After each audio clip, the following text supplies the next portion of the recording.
दिव्य अनुभूतियां प्रारंभ हो जाती हैं जिन पर तुम विश्वास ही नहीं कर सकते। सबसे पहले किसी से संबंध नहीं होना चाहिए। ऐसे तो बहुत से अनुभव होते थे, पर वो जो एक अनुभव हमें शेनपुर में हुआ, बड़ा दिव्य अनुभव। ठीक दोपहर का समय, वहां दिन में कोई नहीं जाता था, रात्रि की तो बात जाती, दिन में कोई नहीं। कभी ऐसे पूर्णिमा आदि को 2-4 लोग ऐसे एकदम जंगल, 24 घंटे में 2 रोटी और इतनी अरहर की दाल के सिवा कभी कुछ नहीं था, ही नहीं कुछ कि वहां फल फूल लोग आ रहे जा, कुछ नहीं, एकदम ऋषि भूमि। अभी है तपोभूमि है वो।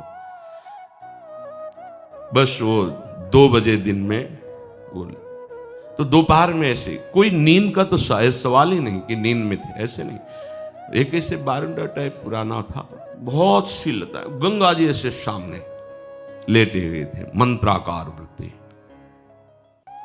ऐसी एक दिव्य सुगंध आई जो आज तक हमने कहीं वो सुगंध बाह्य में नहीं देखी।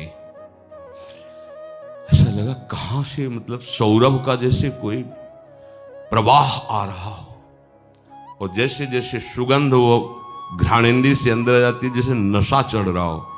थोड़ी देर में जड़ता शरीर में आ गई, हिल नहीं सकते, एकदम जड़ शरीर, एकदम आंख खुली हुई है, पूरी चेतना है, ऐसे भी नहीं कर सकते, बिल्कुल सीधे लेटे हुए। और ऐसे लेटे लेटे गंगा जी के दर्शन हो रहे थे।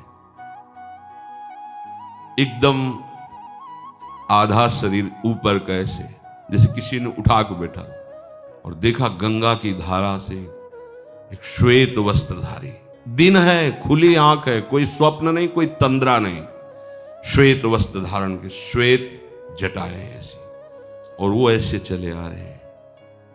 देख रहे आए और गोद में से सर रखा, ऐसे ऐसे कर रहे मस्तक को, इतनी हम का इन्हीं के अंग से शौरावा, और कुछ बोले थे।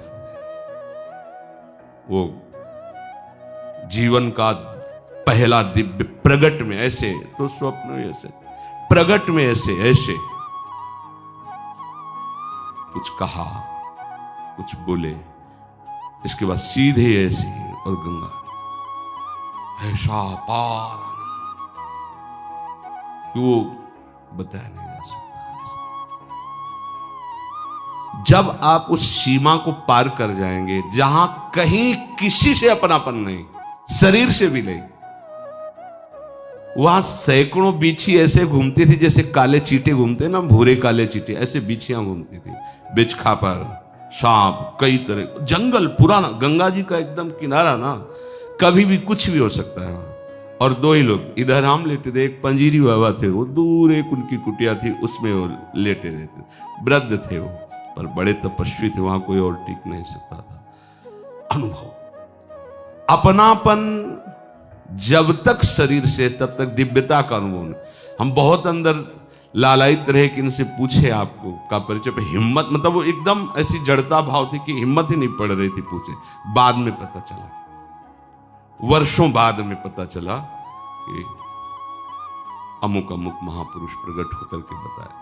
भगवान आकर्षण पैदा करने लगते हैं, भगवान आकर्षण पैदा करने। उसी के बाद फिर भाई जी महाराज राधा बाबा का दर्शन ऑफिस में हुआ, नेत्र सामने ऑफिस प्रकट है, ऐसे भाई जी करके, ऐसे क्या जानना चाहते हो, ऐसे चश्मा ऐसे कर, और पूज्य राधा बाबा बगल में बैठे हैं। उनसे यही प्रश्न किया था, श्री कृष्ण की प्राप्ति कैसे होगी? ऐसे देखे और बोले, जब श्री कृष्ण बन जाओगे तो श्री कृष्ण की प्राप्ति हो जाएगी। उस समय सही समझ में नहीं आ रहा था, और उन्हीं की कृपा, जैसे ये कब आप प्रभु का, तो बोले मनमयाहा तदात्मिकाहा तन्मयाहा, ये में न जान परे कान है कि प्राण है। जब कृष्णमय हो जाओगे तभी कृष्ण का साक्षात्कार होगा।